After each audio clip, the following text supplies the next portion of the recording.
Bonjour Patrice. Bonjour Alors, Laurent. quoi de neuf, Docteur Presse? Bonjour à tous. Eh bien, en découvrant les journaux ce matin, j'ai eu l'impression que tout changeait. D'abord, je me suis retrouvé avec un Figaro et un Parisien qui faisaient la même taille. Je voulais apporter grand format tous les deux. L'espace d'une journée. Voilà, le Parisien est rebaptisé le Grand Parisien, tout simplement, parce qu'il nous parle là, du Grand Paris. Qui, nous dit-on, va révolutionner la vie des Franciliens. Alors après, il ne faudra pas qu'il se mette à neiger, parce qu'à Paris, on est fort pour imaginer de grands chantiers, mais dès qu'il tombe 10 cm de neige, on est incapable d'assurer. Donc, je vous le disais, le changement, c'est maintenant. La société civile fait la une de l'actu politique, et les totems de la politique s'intéressent un peu à ce qui se passe dans la société civile. Vous allez comprendre. Voyez Cédric Villani, le boss des maths, qui voudrait que tout le monde sache que 6 x 7, ça fait 42, et 7 x 9... 63. Oui, 63. Le voilà qui fait 21 propositions pour qu'on y parvienne. Notez que parmi ces propositions, il y a l'idée d'apprendre aux futurs enseignants comment un enfant acquiert la numérotation. Et c'est là que j'hallucine. Apparemment, ce n'était pas le cas. Vous avez des gens qui sont chargés d'apprendre aux enfants à compter, mais ces gens-là, on n'a pas prévu de leur expliquer comment l'enfant acquiert la numérotation.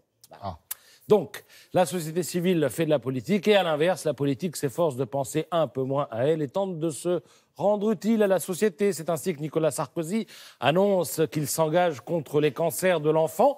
Il promet de récolter de l'argent pour faire avancer la recherche. On découvre d'ailleurs à cette occasion que moins de 2% des moyens de la recherche concernent les cancers pédiatriques. Moins de 2%. Alors notez que le changement de vie des politiques, c'est le dossier que propose La Croix ce matin.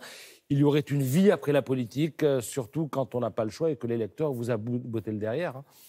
Parce à qui récemment, on apprenait que NKM allait bosser dans la cybersécurité à New York. Alors l'explication, en tout cas, un élément d'explication, vous l'avez avec Alain Madelin, ancien ministre des Finances, qui a quitté la politique et qui témoigne. Il dit que c'est plus facile pour l'ego de ne pas redémarrer péniblement en France.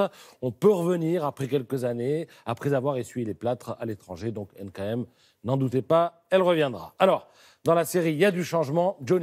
Johnny le pédagogue. C'est comme ça que Michel Chiffre le baptise dans l'opinion. Alors pourquoi pédagogue? Parce que grâce à Johnny, on apprend plein de choses. S'il n'avait pas été là, qui aurait su que le droit californien était différent du droit français? Qui se serait demandé ce qui prévaut pour valider un testament, le pays où il a été rédigé ou alors le pays où le disparu résidait ou encore le pays où s'est produit le décès? Sans Hallyday, cette succession de questions serait restée sans réponse. Et nous, dans l'ignorance, comme le dit Michel Chiffre, Johnny est grand. Et j'ajouterai que Laetitia, Laura et David sont ses prophètes parce que la castagne prévisible autour de l'héritage nous promet un feuilleton exquis. Vous avez une pleine page sur le sujet dans Le Parisien, grand format, je vous le rappelle. Et Caroline Thompson, psychanalyste, nous explique que, à peu près tout, refuser l'héritage à Laura et David alors qu'ils sont tous deux artistes, c'est d'une grande violence, dit-elle. Il faudra m'expliquer en quoi ça aurait été moins violent s'ils avaient été journalistes, barman ou prof d'histoire géo. Et puis, c'est dur aussi pour Joy et Jade, qui se retrouvent enfants favorisés. Et ça, mine de rien, il paraît que c'est un statut compliqué à gérer. Alors l'enjeu, il est écrit rouge sur blanc dans le journal, 1 à 2 millions d'euros. C'est ce que rapportent les droits de Johnny.